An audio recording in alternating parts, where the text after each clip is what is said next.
Hi, I'm Louise from The Whole Dog. And I'm Louise from Wandering with Dogs. Where you are matters when you're training your dog to walk on a loose lead. In the second episode of our Lead Walking mini-series, we're talking about how the environment impacts your dog and what you need to pay attention to so you can take a step towards enjoying those walks. We certainly had fun recording it, and we hope you enjoy it. So on the last episode, we spoke about loose lead walking, but we knew that was going to be a big topic, didn't we? It We wasn't did. going to Far too big. far too big. So we've had to use our brains here, which is difficult, I know, to split things up a little bit so that we can kind of explore this topic in some more detail. And we've had a lot of lovely feedback since the last episode, and we've gotten people thinking. So if you haven't watched it yet or listened to it yet, go back and do so, because they're all going to kind of follow on from each other, but you don't have to listen to the one if you're sick of our voice by this point. It is all good. But yeah, today I think we wanted to dive a bit deeper into environment, didn't we? Because that is where it's where the problems start, isn't it? Yeah. Out and about Yeah. in the big wide world with all of the different things and the distractions and smells and just things that just make your dog lose the plot a little bit. Yes, that's one way to put it. Depends on what dog you're talking about, but it's something that impacts everything. Absolutely everything that we teach. But I think for me and Kira, it's something that we're very aware of when we're teaching our students, to try and set the environment up as much as we possibly can, especially in the beginning, to make sure our dogs and humans are successful within that learning journey. But real life isn't always easy with our dogs. Like you're saying, smells and birds and wildlife and people and cars and many things. The thinking face is on. So thinking back to Ember, Mm-hmm. so when she came home, I taught her a position in the house and in the garden. Yep. Because of that whole minimal distractions. It's somewhere where she's comfortable and where and this is the key one, I think, for environment, is where she can listen. Mm-hmm. Yeah, definitely. So if you think about distractions and things outside, I know it's easy to think from a human point of view that to get frustrated at those things, isn't it? Yeah. And a lot of people think, like, I don't want loose lead walking in my house. Why would I want loose lead walking in my house or my garden? That's Hey, not I when tell you what, and the it comes in really handy when your dog's had a hip operation and needs to be on a lead everywhere, okay, touche, included in fair the play. house. Yeah, fair play. We'll take that. Yeah, that's a very valid point. Yeah. But generally, we don't put house and garden and loose lead walking together, do we? No.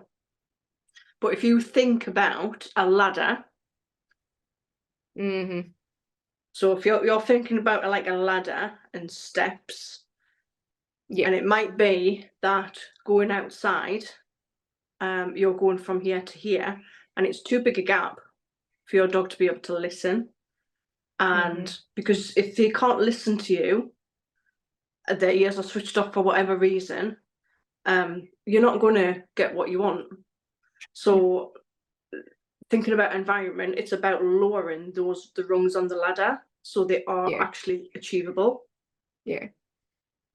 But as a pair of dog trainers, we see a lot of things like that. That's how our brain breaks things down now, Yes. but mine definitely didn't. And I know yours didn't either. Oh no way, Jose. I just saw a dog that was pulling me left, right, and centre, no matter where we went. Yeah. And I didn't have the ability to think about the why. Yeah. What was going on for him. I didn't think about it at all from his point of view.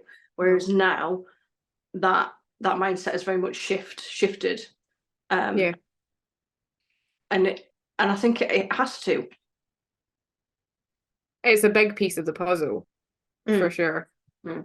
Like if we look at humans that we've worked with that have been very successful through their journey to a loose lead walk, it's not been a linear straight line. And there's been a lot of tweaking and changing and looking at what's going on in the external environment that's impacting the results that they're getting, or the engagement, the focus that they're getting from their dogs. I said on the last episode about doing ringcraft when I was a young teenager. We went to the community centre twice a week and we walked around in a circle for 45 minutes, and Meg floated beautifully. She knew exactly what was expected of her within that environment because it was very consistent, and we built on that and we went there for years. But literally after every single class or before every single class, she pulled me like a train. Mm. And it was like having two different dogs. It really was like two completely separate dogs. And no one explained to me. I don't know whether that wasn't their way of thinking because it was like 20 years ago. Wow, that's quite scary. But yeah, 20 years ago. Don't focus on that. I was trying to think what age I was, but yeah, about 20 years ago. No one saw that as a problem or didn't take the time to explain to me why that was difficult for my dog. It Or was was it never taken because from her perspective. you were there to solely learn ringcraft, which is for show dogs, Mm-hmm. and it's so that they can walk around a ring nicely. And she goes And walking nicely again. pardon? Yeah. All right. Sorry. I couldn't help it.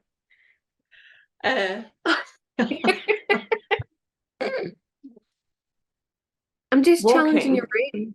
Walking by your side round a ring. It's a very set, specific environment, isn't it? Yes. And they were teaching you to do that. They weren't then Yes. teaching you how to take that into all different places. No.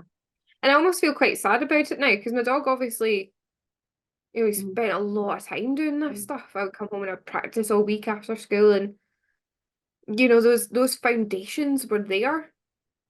But there was this massive gap, like going back to that ladder that you were talking about there, like the rungs were so far apart and no one showed me how to put things in the middle to bring those together. Like if I think about the frustration that my parents had, Meg actually pulled my mum down a flight of stairs, broke her nose 2 days before we were going on holiday because she was a little showline Labrador, but she was a wee tank. Like she was strong.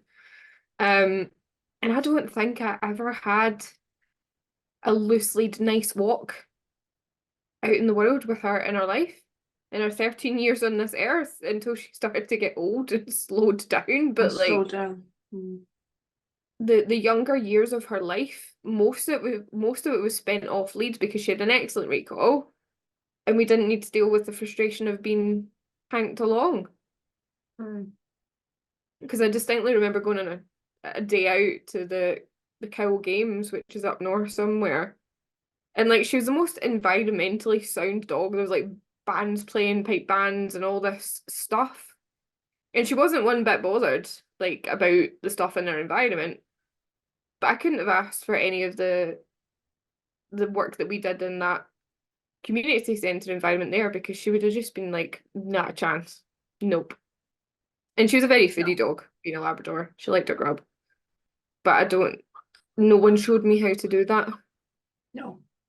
And even when we went to the community centre to like the show environment, again, there wasn't any real preparation to bridge that gap. I remember the first time I actually showed her in the ring, it was a disaster because she was just like, what is going on? But she did start to be able to do those skills in those environments because those environments were always quite similar, if that makes sense. Like they were different places, but it was always quite similar. Yeah, yeah. So it would have had the big square ring, wouldn't it? I'm assuming with seats around the outside, think crufts. Yeah. People milling around, big hall, big come on, what's the word? The places that these things take place in.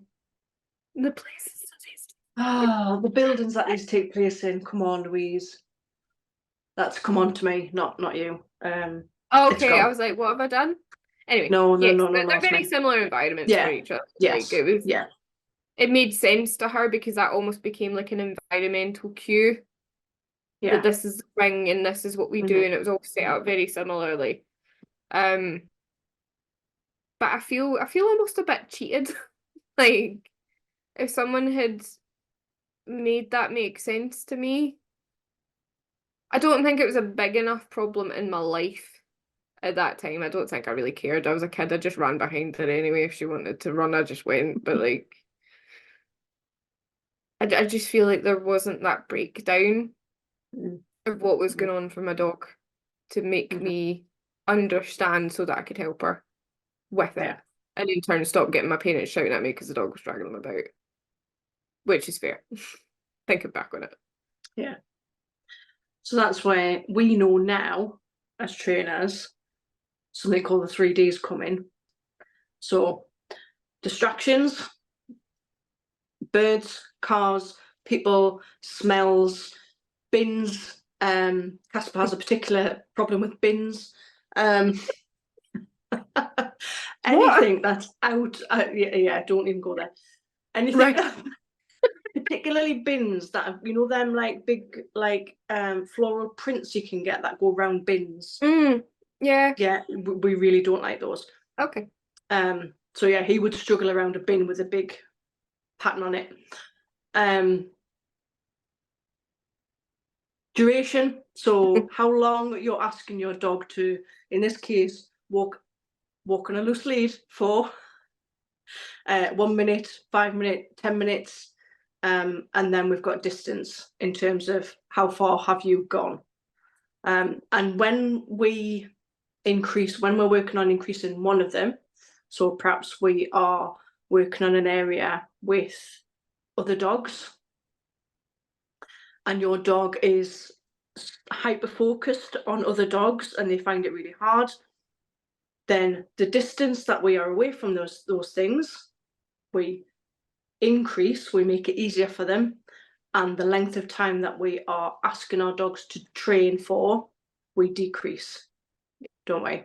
Yeah, we do. And I think distractions is the biggest one. So we talk about the 3Ds in class. And we explain what they are exactly like you've done there. And the one that we always get the faces about is the distraction. Is the distraction every time. Like it's the one that trips most of us up. Even me. Because distractions to a dog, and that's the thing we've always got to remember, like it's the distractions in the environment for that individual dog. Like Casper doesn't like floral bins, apparently. So they're very, very individual to that dog themselves. It's not to the humans' perspective of what a distraction is. That's but we've grown up in this world, haven't we? We've grown up from a baby, and all of this stuff is just, it's normal to us. But to our dogs, it's the complete opposite. Especially our young puppies, they're starting to get out on their wee harnesses and their wee leads, and we're ready to get tackled into this loose lead walking because say we've got, baby German Shepherd puppy, for example, we know for a fact that dog is going to be a big dog. So I think humans with bigger dogs probably have a bit more of I need to get this under control, for want of a better term, because my dog's going to be big and my dog's going to be strong, and I don't want to be pulled over, I don't want to be hurt. So it's very prominent in their mind. But we have to remember, like, they don't know what any of this stuff is, especially our baby puppies. You know, they might not have been anywhere with, I'm going to keep picking on the floral bins, they might never seen a floral bin in their life. Chances are quite minimal. I don't know how many floral bins there is in Doncaster, but I can't think one of them round here. But maybe we're just There's not one in spotted as you are. There's one in particular, yeah. This The yeah. particular floral bin. But distraction is definitely the biggest one. Like if I think about Meg in the community centre, yes, there was dogs. Those dogs were familiar. She worked around them twice a week. It tended to be the same people and the same dogs most of the time. Occasionally, a new dog would come in and everybody would lose their minds because, like, oh my goodness, something has changed.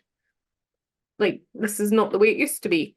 You know, like,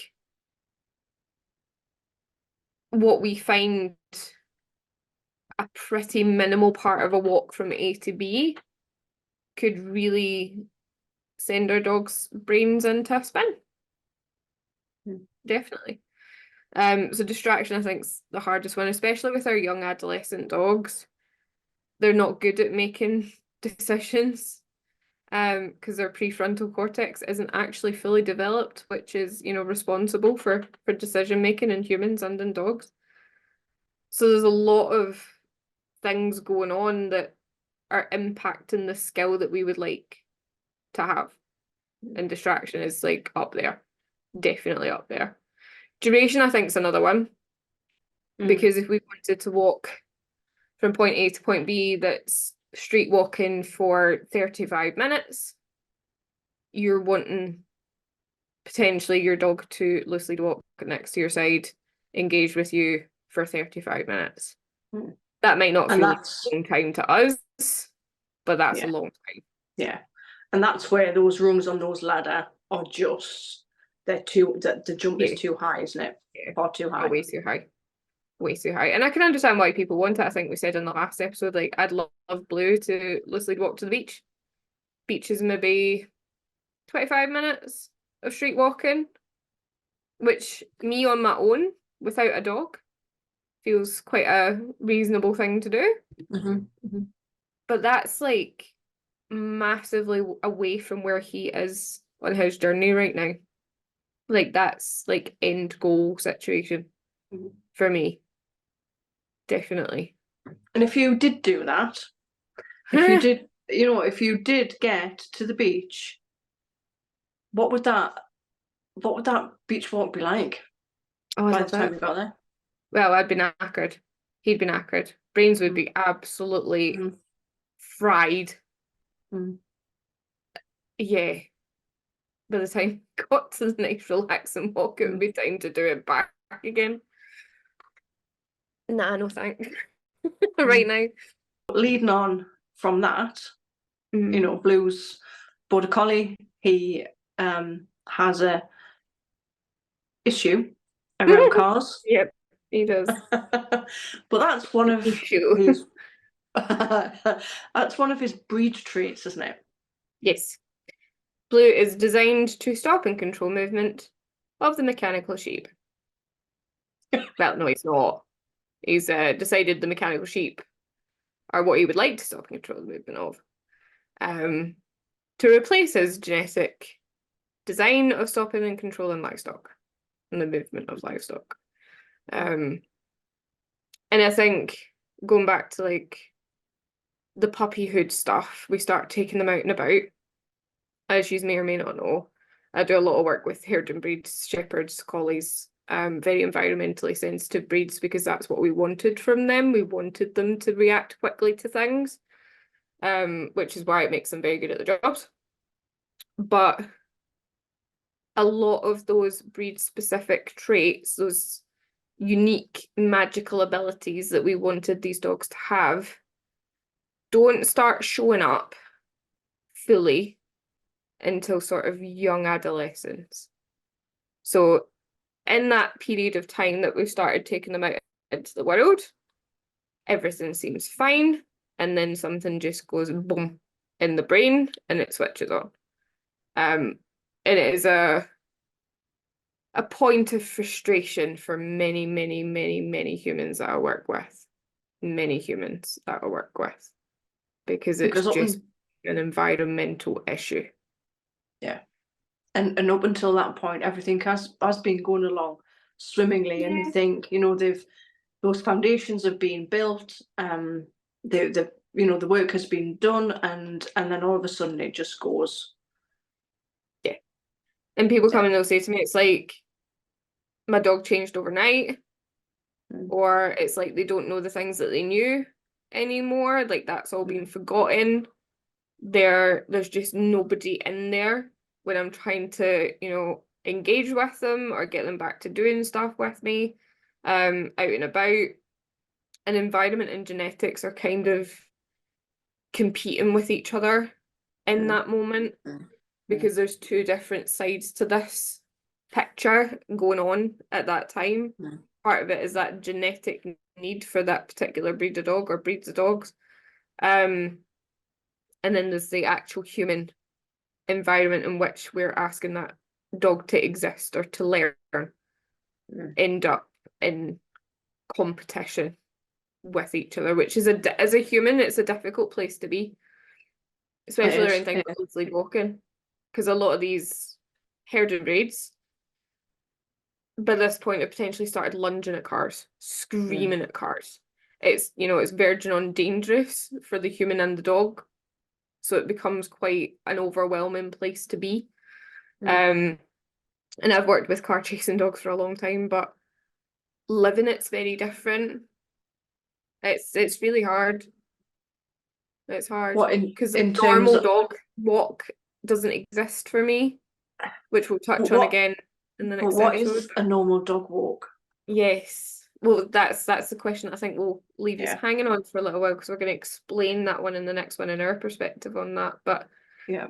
no matter what breed of dog you have or mix of breeds, their genetics are going to bring something to the table on how you teach things and how the environment is going to impact their learning, impact their well-being, their mental health. It's all going to bring something to the table. But I think no matter what breed of dog you've got, you would like to not be pulled by that breed of dog. So it's going to all interlink with each other. Yeah. Do you think, don't know if I should ask this question or not, but Oh God, okay. do you think people take into account the breed that they've got? Before they teach the things or before they bring them home or At the point that they've got a problem, perhaps, and how they're, how they're looking at the big wide world. no. I'm not saying not everybody. That's maybe a bit general. But little snippet from a recent interaction, young German Shepherd lunging at things, cars, people, other dogs. So I asked him, do you know what your dog was bred to do? And he said, be a pretty dog. And I was like, cool. That's fine. He's beautiful. I'm not going to argue that. Yeah, But yeah, all of these things that you're experiencing and going through, some of those questions can be answered by their genetics. Yeah. And the inability to have those genetic needs met are then causing big emotions. And, loose lead walking is a concern with this dog because he's large now. He's only what, 10, 11 months old, but he's about 35 kilograms. Big dog to be lunging at things. It's a worry. But and I don't think this just goes for herding breeds. You've got a spaniel that's a nose to the ground gun dog. You've got a Vizsla, nose to the ground gun dog. Probably the breeds of dogs that we find within our classes and things that struggle the most are the gun dogs and the herding breeds. And I think from that gun dog perspective, it's all about, it's primarily about the smells. Yes, isn't it? That's their distractions. And where we are even worse off because we can't see what they can smell. No, that's true. Yeah, it's a really valid point. So being pulled all of a sudden in one Mhm. direction because the nose has gone, oh my Yeah, goodness me, I need to get over yeah, there. that's really Um, interesting. Aye, yeah. Because thinking on that, um, obviously I'm primarily border collies. Kira's got a cocker spaniel. Occasionally I've walked Sunny for Kira, and it's such a different walk. It's so different. Like the collies are like, let's go do this thing, and Sunny's like la la la la la la la la la la la la la la la la. And then I'll go back to this one, and then it's when they randomly just go back the way, and you're like, bye then. Like, where are you going? But yeah, I was just thinking about that, like trying to walk Sunny. My collies are very like, let's go do the thing, and she's right. just, yeah, in her own little I need sense to of know. world. I need to do this. Go Yeah, all uh-huh, around. Yeah, yeah, yeah, yeah, yeah.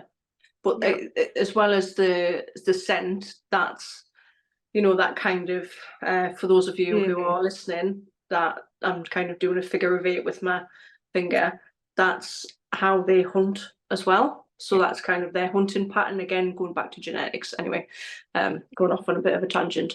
No, because I think that definitely for a lot of spaniel people in particular, that quartering, that hunting pattern, um, a lot of people don't know that. Mm, They don't mm, realize that we're asking a cocker spaniel who is designed to do that motor pattern to then go in a straight line. mm, mm. That's really And not, hard. yeah, yeah, yeah. So we get frustrated with that. Can you imagine how Hmm. frustrated the dogs are when we Mm. don't allow them to do that? Yep. Yep. Definitely. Like I see it in Blue. Blue just like, I call it the collie hole. Like their brain just Mm, shuts down mm, into work mode. mm, Um, and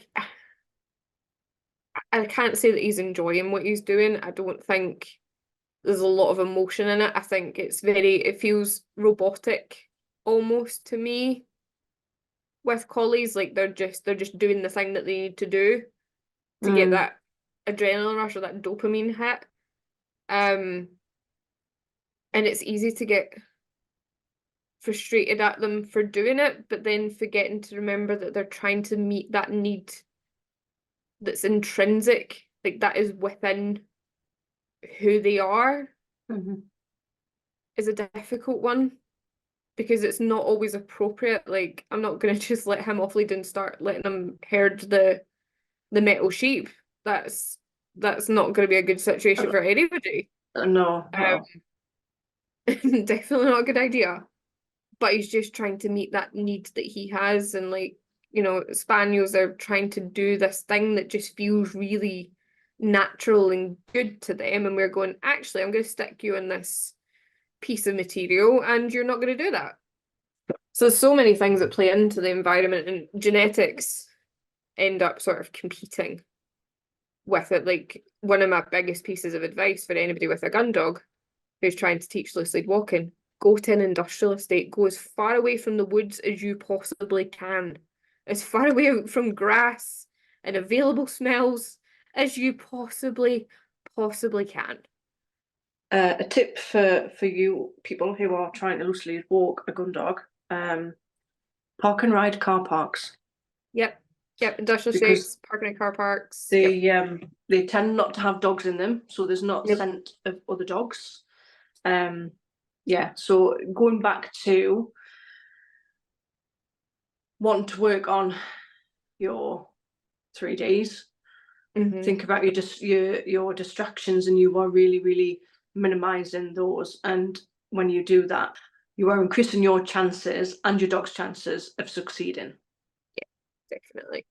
It's like herd and breeds. If I tried to go and do my loose lead walking stuff with Blue at the side of a dual carriageway, don't think that's going to go well. No. Whereas if Uh, I take him somewhere where there is no visual stimulus, like fast moving traffic, I have a better chance of getting some training in a new environment. and some learning actually going into the brain without that conflict of needs between me and him. I was trying to think, how can we work with their genetics as well? Like, how can we make this learning experience help them feel good as well? So like for collies, for example, I will do some of the games that I play that help meet that need of the stopping and controlling movement. And then we'll do a little bit of loose lead walking. Then we'll do another little bit of the thing that makes them feel good. Then we'll do another little bit of loose lead walking, so that it's kind of like sandwiched. Like, I've helped you feel good, let's do a little bit of this. I've made you feel good, let's do a little bit of this, so that we're all getting our needs met within that learning situation. When I taught my walk with your dog online and in person, like fusion course, we broke up the learning in person with scent work,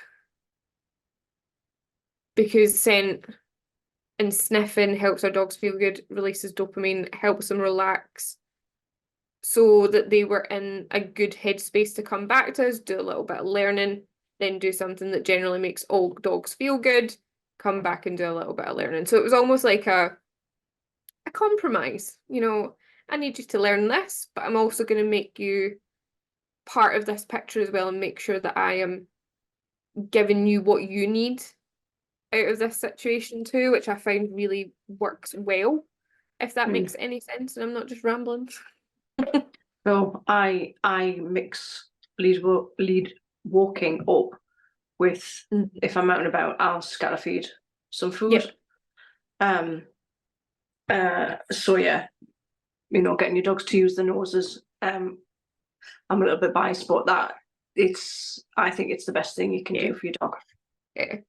The other thing I find is really impactful is, say we take our dog somewhere new, right? A lot of the time when people come to our out and about classes, our dogs might not have been to this environment before. It might be a new park or a new space that they've never explored. So we encourage them at the beginning of the session to let your dog mooch about, let them sniff, let them explore their environment, instead of being like, right, we're here, let's do the thing. A lot of the young dogs in particular that we work with, like, they need time to settle into that environment before they're asked to do the hard stuff. My little boy, his school, I don't know if this is a common thing, because I've never really experienced the school system as a parent before, and it wasn't the way it was when I was a kid. They have what's called a soft start. So between 9 and 9:15, they don't do anything, they just settle into the environment. They can, you know, interact with things in their classroom, they can see their friends. It's not literally you get in, sit in your seat and we start working, which I think is great. And it's very similar, like, just come in, breathe a little bit, figure out where you are, you know, say hi to your doggy pals, and then let's do a little bit. So on a very similar note, whenever I've gone to do some sort of learning somewhere, I want to know, top of the list, where the toilet is. Here comes the lists. Where This can I is get where we tea? differ a lot. Where can I get tea? Of course, let's stop. What's going to happen throughout the day? How many breaks are we having? Are the biscuits with the tea? So if I was to go straight in, sit down and start learning, my head would be, what if I need the toilet? I need to know where the toilet is. And all of these things would be ping, ping, pinging in my head. And it's kind of the same for the dogs. They need to kind of just go, just look around, take things in through their eyes, their ears, their noses, so they can just have that, right, okay, now I can do something. It's important to set up that learning environment in a way that's going to help them feel in that right headspace as much as us. Like, if you come straight into a new environment with your dog and you're like, right, let's do the thing, your mindset's not going to be top notch, because they're going to start pulling you all over the joint, because they're like, oh, I've not sniffed this smell, I've not seen what's on the Netflix home screen, like, I've not seen this episode. Like, they're like, oh, I'm doing the things. and you're just going to get frustrated before you've even started. Mm. I always go back to just slow down. Just slow down. Mm. There's no Mm. rush. We do And there's things at a no, million miles an hour. no, Everything's got to be now. there's no rule that says you have to get from A to B. You have to walk for 3 miles or an hour Yeah. or whatever Yeah. version of that. Mhm. I mean, there's We're times you're gonna, not going to be able to do it, and we'll talk about that in the kind of Mm. human mindset, I think. yeah. There's times where this is not constructive in your day-to-day life. Like, there's plenty of times that I'm like, right, we just need to go out and stretch our legs, have a quick sniff. This is not the time that we're going to be doing any learning, because either the environment isn't right or my mindset isn't right or whatever. You know when it's the time that we just need to go and do the thing quickly, Mm. Mm. because it happens to all of us, you know. Mm. Life does things, but slowing things down, just slow down. Think It's about simple. yourselves when you're learning how, Mm. you know, I don't know whether it's just me and heading towards a particular age, Oh, here she goes again. but I can't do things a million miles an hour, and I it don't want makes to. me, no, no, I don't either. I want to take my time, and I want to take that time to just slow down, think about things. Otherwise, yeah, it's not pretty, No. and it's not conducive to learning, Mhm. and that is the aim of the game with your dogs. Yeah. You know, where Like, I've got ADHD. If I want to do something in particular that's important to me, if I want to learn something, if I want to work on something, I need my environment set up in a very particular way. If my environment is not set up in a particular way, my work doesn't feel as good. I don't feel like I've retained the information properly. I feel very overwhelmed incredibly quickly. Like, on a Saturday, I always come home and I do my little bits for my classes, or Sundays as well, or any day that I've got classes, but the weekend in particular, because my house is busier. My wee boy's home, my partner's home, the dogs are here. I have to shut myself away to do that, because if I keep getting interrupted, like, and I know that everybody's like, oh my goodness, she's home. And I'm like, no, I need to do this in this way. I need my headphones in. I need silence. I need my desk clear. Otherwise, yeah, the overtired emotions, I'm like, get out of my space. But I will start to get ratty. I will, because it's not right for me, and I will start to get peeved off about it. I know that if my wee boy is off school, that's not the time for me to be working on something big, because my brain can't cope with that level of distraction when I'm learning. It just can't. There's things that I can do automatically and like almost on autopilot, like uploading my videos. I know where everything is. The courses are, we know what weeks things are being posted. It's very But familiar. you're not learning in that moment. You're not learning. You're doing, aren't you? Yes, that's doing. But if I was like making something, say like I love making my social media stuff. So if I was working on something that didn't have like a familiarity to it, I would be snappy and I would be grumpy if I kept getting interrupted. So my learning environment is not set up for me to succeed. Definitely not. And I used to think as a kid, like, every environment was overwhelming for me to learn in. Right. I didn't understand then what was going on with my brain, and that it was a little bit different from everybody else's. I remember being in class and like as like primary school age, and just everybody like chit-chatting. I just couldn't concentrate, because it was like talking over me and around me, and it just felt so loud. And if you think about like our dog's perspective in the world, like, they don't know what half this stuff is. Their hearing's better than ours, their noses are better than ours, their eyesight is better than ours. Like, it must feel so amplified to them. It must do. And then we throw into the mix, well, I want you to walk like this. This is what I want from you, but I'm not going to tell you about it in advance. We're not No, going to have a conversation about it. We're yeah. just going to do it. It's a little bit mean, isn't it? Food for thought, I think. It is definitely. And I know dogs are dogs and humans are humans. I know our brains are different, but the environment's always going to have an impact to some degree. Genetics are always going to have an impact to some degree, like being diagnosed with ADHD. It's genetic.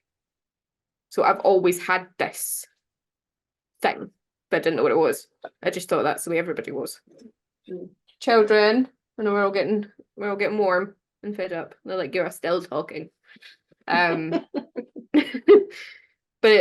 I always like to go back to the motorway analogy. If you've listened to any of the podcasts before, you may have picked up on little bits of this, but it always helps our humans make sense of things. I think, like, you taught your son to drive, didn't you? That was an experience for both of you. It was an experience, and we had a few moments, but those moments would have been more and worse if I hadn't have taken quite a structured approach. So we started off in a massive car park with no other cars. Then we was went that for you or him? Both. Was this environment set up for you or for Thomas? Both of us. So I was calm enough. Oh, calm. To be able to tell him the things, and so he didn't. And so he was calm enough to be able to drive the car. Then we went down a straight road, like the straight mile in Doncaster. If anybody is listening from Donny, minimal cars, minimal things for him to deal with. And then we went to an industrial estate, specifically on a Sunday. So again, just specifically on a Sunday.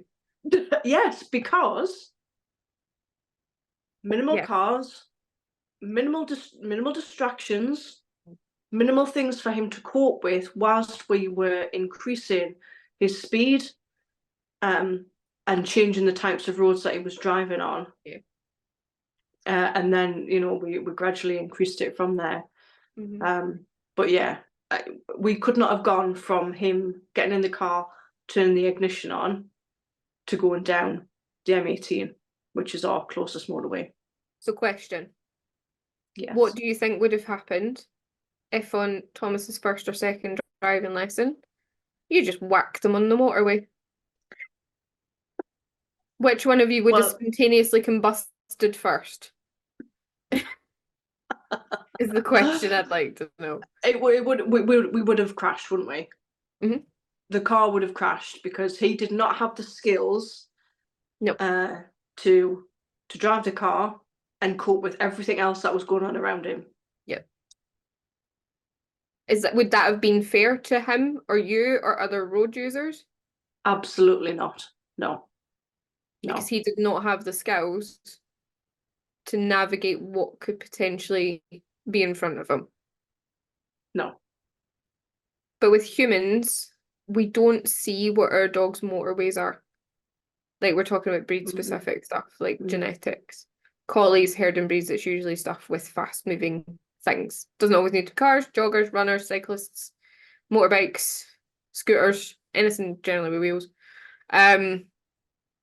Gun dogs, where there's fresh rabbit scents or deers have just been through that field, or there's a duck pond, whatever, pheasants running about, and then we're like, oh, let's loose lead walk here, and we've just asked them to try and loose lead walk from the quiet industrial estate car park onto the motorway, and they're right slap bang in that motorway, and they do not have the ability to work around that level of distraction or that level of environmental impact. They can't do it. And it's not fair. No, it's not fair. It's not fair. But I think once you start to see, one of the things I love with my students now, they'll send me a picture or a video or a message or something like, oh, we were on the waterway and they did a good thing and it's great. Or I need to go and work on my dog's XYZ motorway, and it makes sense in their brain. And I love Yeah. that. Mm. They know when they're on a motorway. They might not have known that this was a motorway, but they now know the signs of we are on motorway. Get off the motorway now. Like, next exit, vacate quickly. Get back to the quiet cul-de-sac. Get back to the car park, the industrial estate, and start rebuilding those skills, and move on to the dual carriageway before you whack yourself right on the motorway. I think it helps so much. It helps my brain a lot with this sort of stuff, and that's any training, but I think loose lead walking in particular, you're gonna hit a lot of motorways depending on what you want this And skill to don't look like. going back to that that linear learning isn't linear, is it? It doesn't go like that. It's got troughs, it's got some peaks, but it's got a lot of troughs. So if you go out and you perhaps hit a motorway, recognize it for what it is, see it for what it is. Don't, as hard as it is, don't go down there. But they were doing so well yesterday in a different environment, perhaps. Or even in the same environment. Too much, and it fed into the motorway today. There's so much vehicles in that. Yeah. But we'll talk more about mindset in the next episode, because a lot of it is our stuff that we bring to the situation, and we can't keep that out of it. It's going to, become part of the bigger picture, our mindset, our dog's mindsets, and kind of looking at challenging what is walking nicely. What is a dog walk? What does that mean? What does that look like? So have a little think about that. Like, what is it? Why do we do it? Who created it? These are our next questions that we're going to explore, because I think it's important to look at all of it, because it's something we do with our dogs pretty much every day. Most of us will take them somewhere to do a thing, whether it's walking or playing or training or whatever that looks like for you. Yeah, we'll catch up and explore that one more. Well, we hope we've given you some thoughts. That's always the aim of the game. And we've given ourselves some thoughts, which is always good, because it keeps us challenging our ways of thinking and why we look at things the way that we do, and what that brings to the table for us, for our dogs. And it's all about asking those questions, asking yourself those questions, and asking them again and again, because you might come up with a different answer every time. Unless you understand what's going on, you're never going to get the answer that you want. No. It's definitely one of my favorite topics. So I'm looking forward to the next episode, because mindset is something that's important to me. For my students, for sure. But I think looking at the normal dog walk is going to be an interesting one. Perfect. Smash it. So we shall see it all later for that one. Perfect. Bye, friend. Bye-bye. See you later.